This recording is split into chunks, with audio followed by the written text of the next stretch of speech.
capable de marcher sur l'eau alors qu'il avait les yeux fixés sur Jésus par Paul. Andrew. Résumé. Dans Matthieu 14, 30, nous lisons. Pierre commença à couler et s'écria. Sauve-moi, Seigneur. Si la prière de Pierre avait été plus longue, il se serait retrouvé à 29 pieds sous l'eau. Avant de verbaliser sa demande. 19a. J'ai vu une fois une bande dessinée qui montrait une dame marchant sur des caisses D'.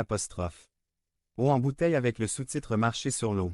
289. Dans Matthieu 14, 30, nous lisons. Pierre commença à sombrer et s'écria.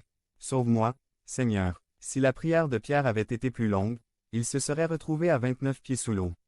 Avant de verbaliser sa demande. Sauve-moi, Seigneur. Est une bonne phrase biblique pour un bon tatouage. La parole dit. Immédiatement, Jésus lui tendit la main et le soutint.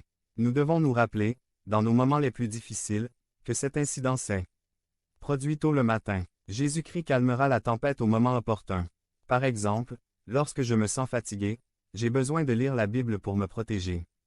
Des tentations. Travailler de nuit en permanence a des conséquences néfastes sur votre santé. Par exemple, un médecin a appelé un de ses patients au téléphone et lui a dit « J'ai de mauvaises nouvelles pour vous, mais maintenant, ces nouvelles sont pires. » La mauvaise nouvelle, c'est que ces tests indiquent qu'il ne lui reste que 24 heures à vivre, ce à quoi le patient a répondu. Et qu'est-ce qui pourrait être pire que ça? Point. Le médecin a répondu. J'essaie de le trouver depuis hier. Une leçon pour nous est que Dieu viendra toujours à notre aide, mais pas nécessairement quand nous voulons qu'il vienne. Il vient à son heure et cela peut être tôt le matin. Ce message ne consiste pas à laisser nos expériences de vie dominer nos expériences de foi. Dans les 12 étapes, il y a un slogan qui dit « Vous êtes exactement là où vous êtes censé être. » 2. Pierre était capable de marcher sur l'eau tout en gardant les yeux fixés sur Jésus. Notre énergie est la valeur fondamentale d'une performance efficace. Chaque pensée, action et sentiment a une conséquence énergétique. Certains disent que contrôler l'énergie et non le temps est la clé d'une performance supérieure. En un instant, Pedro fut heureux au milieu de la tempête. Quel dommage que ce soit un instant. C'était le moment où il a cru. Si ce moment se prolonge dans le temps, vous restez dans la paix de Dieu, vous restez dans la joie du Seigneur.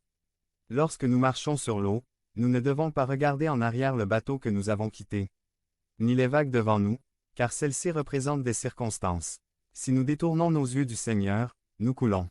Il y a toujours un but dans les tempêtes. Dans le cas de Pedro, on pourrait dire que la tempête dans sa vie a eu pour but de le préparer à devenir un leader face aux autres. 290. Mais regardez, Pedro a sauté du bateau. Pour marcher sur les eaux, il faut descendre du bateau. Dans le bateau il y a du confort, de la stabilité. Le territoire que beaucoup de femmes maîtrisent est celui où elles préparent un œuf au plat. Pouvez-vous l'imaginer implorant que Dieu l'aide? Non, il prend l'œuf, le casse, le place dans la poêle et de là il ressort frit. Mais lorsque Dieu vous demande d'aller quelque part que vous ne connaissez pas ou de faire quelque chose que vous n'avez jamais fait, toutes sortes de peurs vous viennent. Là, vous commencez à déclarer que vous ne vous sentez pas en sécurité, que vous ne savez pas si vous pouvez le faire. Ce type d'incide se produit quotidiennement dans notre vie. Nous commençons par suivre Jésus et obéir à sa parole. Nous nous retrouvons alors dans des situations inconfortables et nous prions pour qu'il nous aide.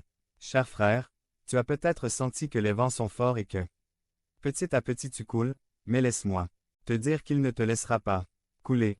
Car en tendant sa main il te saisira et ne te laissera pas partir. Prenez un risque pour la foi.